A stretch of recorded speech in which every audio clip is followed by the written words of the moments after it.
मुख्यमंत्री डॉक्टर मोहन यादव ने 2026-27 के बजट को समृद्ध, संपन्न, सुखद और सांस्कृतिक मध्य प्रदेश के सपने को साकार करने वाला बताया है।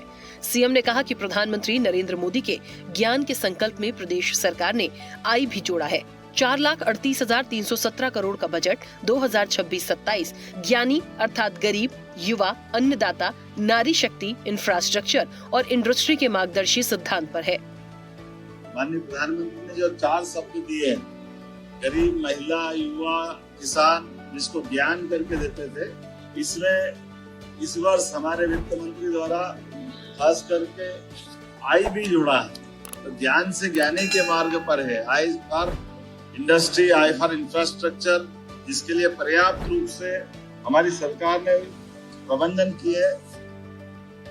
मुख्यमंत्री डॉक्टर मोहन यादव ने कहा कि इस सर्वस्पर्शी, समावेशी विकास, सुशासन और सांस्कृतिक पुनरुत्थान पर आधारित बजट में सभी वर्गों का ध्यान रखा गया है।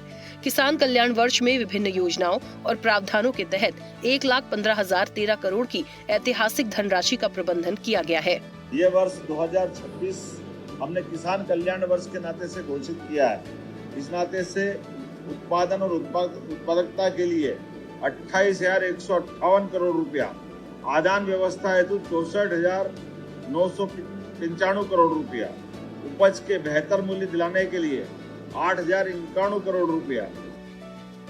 मुख्यमंत्री डॉक्टर मोहन यादव ने कहा कि ये बजट सभी को साथ लेकर कदम दर कदम आगे बढ़ते जाने के संकल्प का प्रमाण है। सीएम ने कहा कि हमारे कदम समृद्ध मध्य प्रदेश एट 2047 के लक्ष्य की दिशा में आगे बढ़ रहे हैं। मुझे इस बात की प्रसन्नता है, इस दिशा में बढ़ते हुए ये कदम हमारा अपने उसी भाव को लेके आगे बढ़ रहा है। इस आधार पर जब हमारे छोटे छोटे गांवों तक सड़क पहुंची है, अब आगे बढ़ करके मजरे टोले तक भी हम सड़क ले जाने वाले हैं। मुख्यमंत्री डॉक्टर मोहन यादव ने कहा कि विधानसभा में उप मुख्यमंत्री और वित्त मंत्री जगदीश देवड़ा ने प्रदेश का पहला रोलिंग बजट पेश किया। ये बजट विकसित भारत एट 2047 के विजन और केंद्र सरकार से निरंतर प्राप्त सहयोग के साथ पूरी तरह समन्वित है। लगातार तीसरी बार हमने कोई भी टैक्स नहीं बढ़ाया है। ये बजट समृद्ध, संपन्न, सुखद और सांस्कृतिक मध्य प्रदेश के सपने को साकार करने वाला है। एक तरफ जब हम बजट में आगे बढ़ रहे हैं, 1 रुपया टैक्स नहीं बढ़ाया गया है। ये हमारे बजट की तीसरे साल की विशेषता भी है। मुख्यमंत्री डॉक्टर मोहन यादव ने कहा कि प्रदेश में पर्यटन को बढ़ावा देने के लिए लगातार काम हो रहा है। 13.5 करोड़ से ज्यादा पर्यटकों के आगमन और रिकॉर्ड तोड़ धार्मिक पर्यटन के साथ मध्य प्रदेश अब देश का नंबर 1 पर्यटन राज्य है।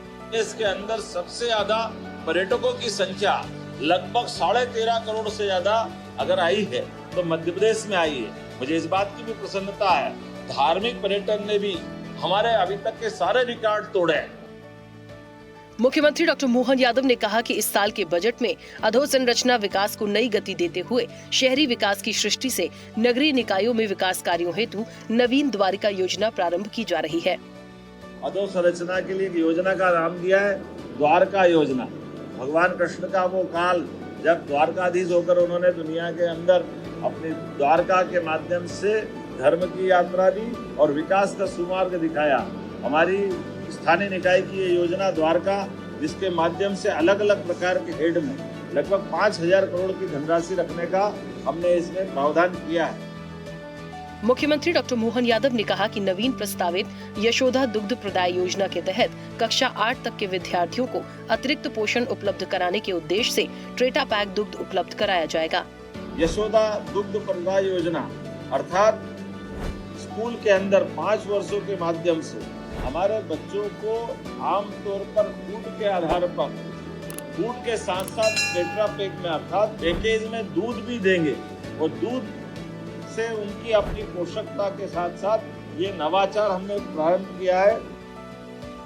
मुख्यमंत्री डॉक्टर मोहन यादव ने कहा कि वन संपदा और वन्य जीवों के संरक्षण के लिए प्रदेश सरकार प्रतिबद्ध है।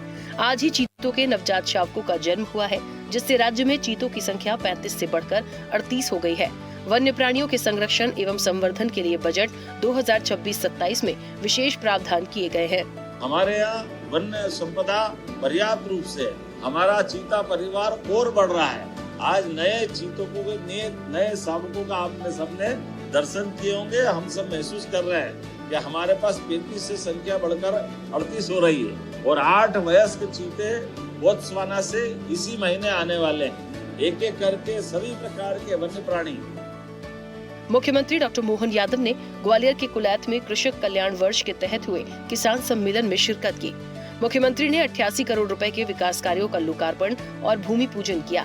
साथ ही मुख्यमंत्री किसान कल्याण योजना के तहत सिंगल क्लिक के जरिए प्रदेश भर के किसानों के खाते में किसान सम्मान निधि ट्रांसफर की।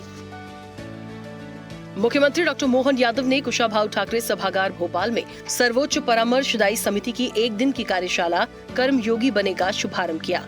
मुख्यमंत्री ने कहा कि शिक्षा को जीवन के अनुभवों से जोड़ते हुए समयानुकूल बनाना आवश्यक है। ऐसी शिक्षा व्यवस्था जो व्यक्ति को आत्मनिर्भर और स्वावलंबी बनाए, वही देश को समृद्ध और सशक्त बनाने का आधार बनती है। मुख्यमंत्री ने कहा कि प्रधानमंत्री नरेंद्र मोदी के मार्गदर्शन में लागू राष्ट्रीय शिक्षा नीति इन्हीं उद्देश्यों की प्राप्ति की दिशा में एक सार्थक पहल है। सीएम ने कहा कि शिक्षा और रोजगार को समान प्राथमिकता मिले, इसके लिए प्रदेश में निरंतर नवाचार किए जा रहे हैं। प्रयोग भी हमने किया है कि अगर इंजीनियरिंग कॉलेज कैंपस है तो वही आईटी का हमारा पार्क भी बना दो, तो जिसको पढ़ना और रोजगार पाना दोनों कॉमन रूप से कर सकता है। ऐसे रोजगार आधारित पाठ्यक्रम लेकर के जिसको जिस तरह से जाना, मिडिल से हाई सेकेंडरी से कॉलेज में, तो हम अपनी क्षमता योग्यता का बेहतर से बेहतर उपयोग कैसे करें। मुख्यमंत्री डॉक्टर मोहन यादव की कैबिनेट ने कई अहम फैसलों पर मुहर लगाई, जिसमें अनुसूचित जाति, अनुसूचित जनजाति बस्तियों के विकास के लिए 583 करोड़ 75 लाख रुपए, धरती आबा जनजातीय ग्राम उत्कर्ष अभियान में वित्तीय वर्ष 2028-29 तक निरंतरता के लिए 847 करोड़ 89 लाख रुपए, महाविद्यालयीन पोस्ट मैट्रिक छात्रवृत्ति योजना में वित्तीय वर्ष 2030-31 तक निरंतरता के लिए 4230 करोड़ 82 लाख रुपए, प्री मैट्रिक छात्रवृत्ति कक्षा 9वीं और 10वीं योजना में वित्तीय वर्ष 2030-31 तक निरंतरता के लिए 690 करोड़ 69 लाख रुपए की मंजूरी दी गई। मुख्यमंत्री डॉक्टर मोहन यादव ने प्रोजेक्ट चीता के अंतर्गत दक्षिण अफ्रीका से आई मादा चीता गामिनी के 3 शावकों को जन्म देने पर हर्ष व्यक्त किया है। मुख्यमंत्री ने कहा कि चीतों के पुनर्स्थापन का मध्य प्रदेश सशक्त केंद्र बन गया है। श्योपुर जिले के कूनो नेशनल पार्क में चीतों के 3 साल पूर्ण होने के साथ ये नवा सफल प्रसव है। मुख्यमंत्री ने कहा कि भारत में चीतों की कुल संख्या बढ़कर अब 38 हो गई है। ये पूरे देश के लिए वन्यजीव संरक्षण, जैव विविधता और पर्यावरण संतुलन की दिशा में ऐतिहासिक उपलब्धि है।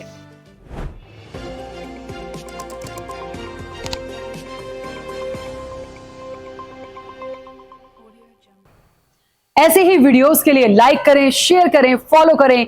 YouTube पर जाकर सब्सक्राइब कर बेल आइकन दबाना ना भूलें और ताजा अपडेट्स के लिए swedeshlive.com पर जरूर जाएं।